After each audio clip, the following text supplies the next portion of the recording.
Olá, bem-vindos ao canal Restauração em Cristo. Hoje nós vamos dar continuidade ao estudo das festas, das 7 festas. Vamos falar sobre as festas dos pães asmos.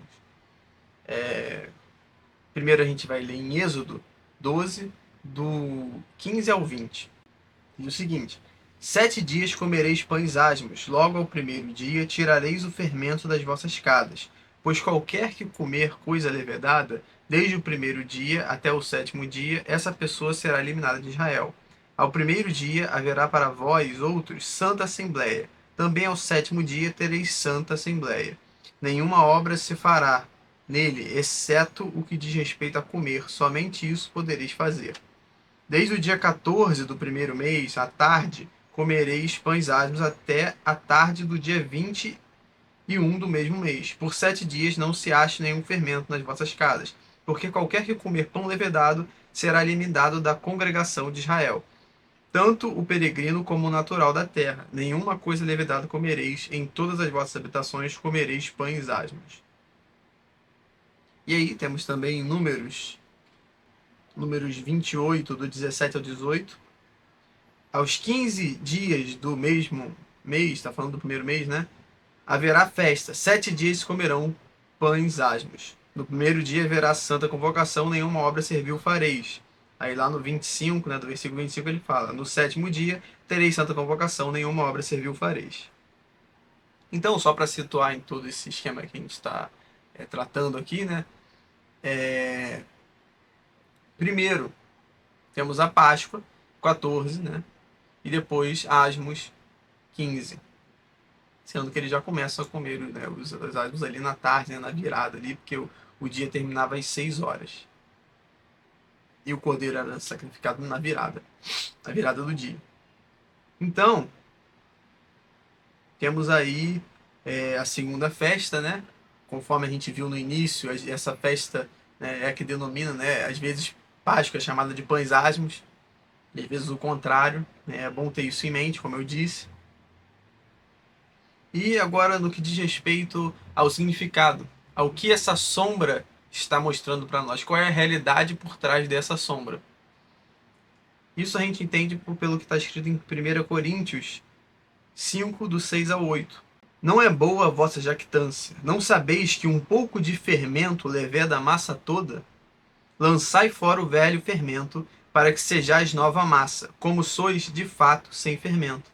Pois também Cristo, nosso Cordeiro Pascual, foi imolado.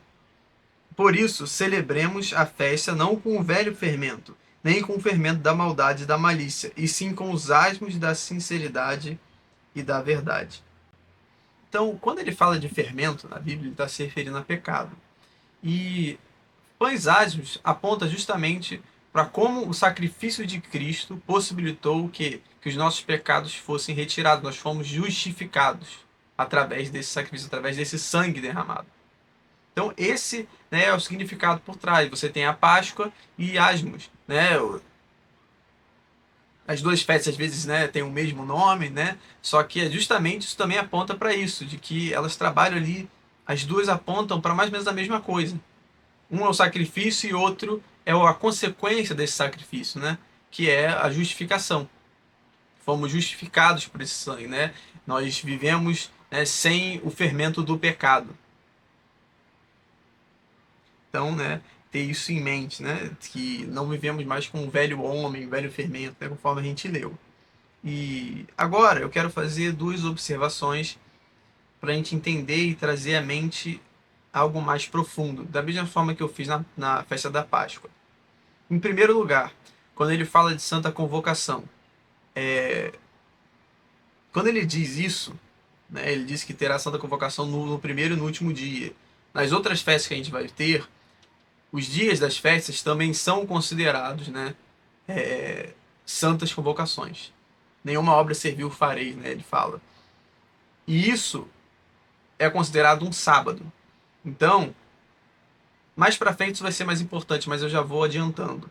Existe o sábado semanal, que é o sábado, né? E existe o sábado cerimonial, que diz respeito à festa. Ou seja, a festa ela nem sempre vai cair num sábado semanal. Ela pode cair num dia de semana, em uma quinta, por exemplo. E essa quinta será um sábado, nesse caso, né?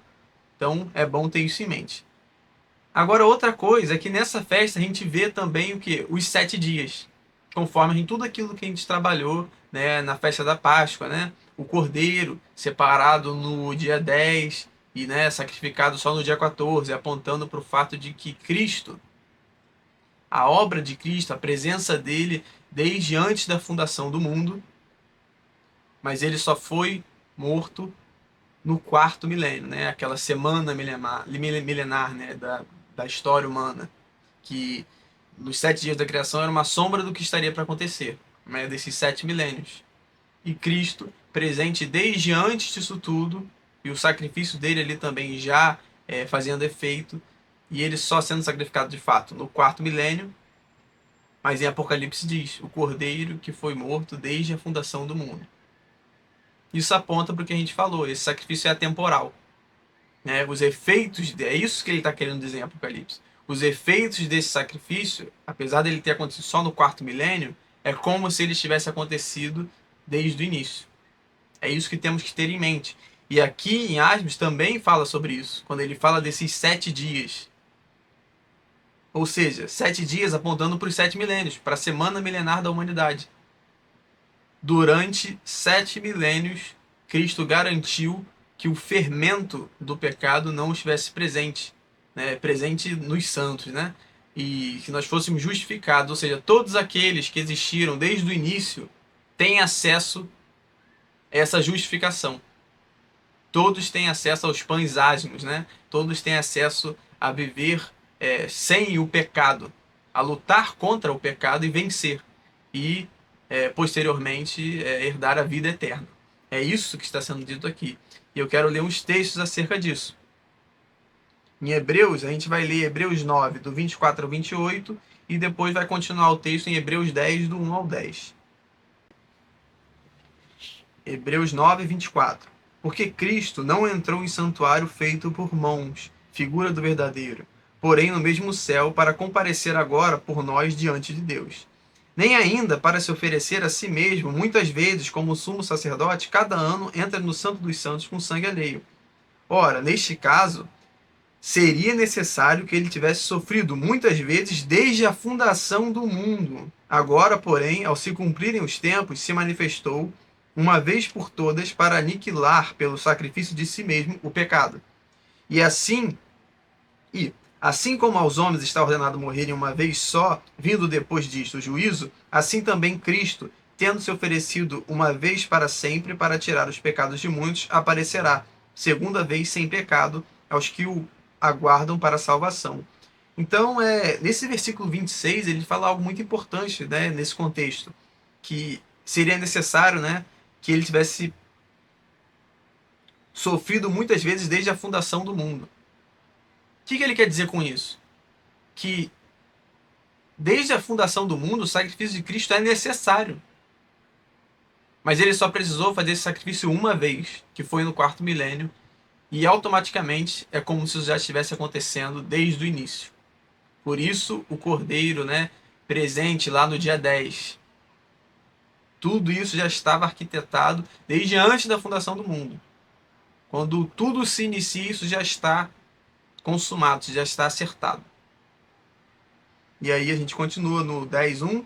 Ora, Hebreus 10.1, né? Ora, visto que a lei tem sombra dos bens vindouros, não a imagem real das coisas, nunca jamais pode tornar perfeitos os ofertantes com os meios de sacrifícios que, ano após ano, perpetuamente eles oferecem. Aqui ele está falando do fato de que todos aqueles rituais que eram feitos na lei, os próprios muitos, né, os muitos cordeiros que foram sacrificados nas Páscoas, aquele sangue ali, aquele sacrifício, aquilo era uma sombra.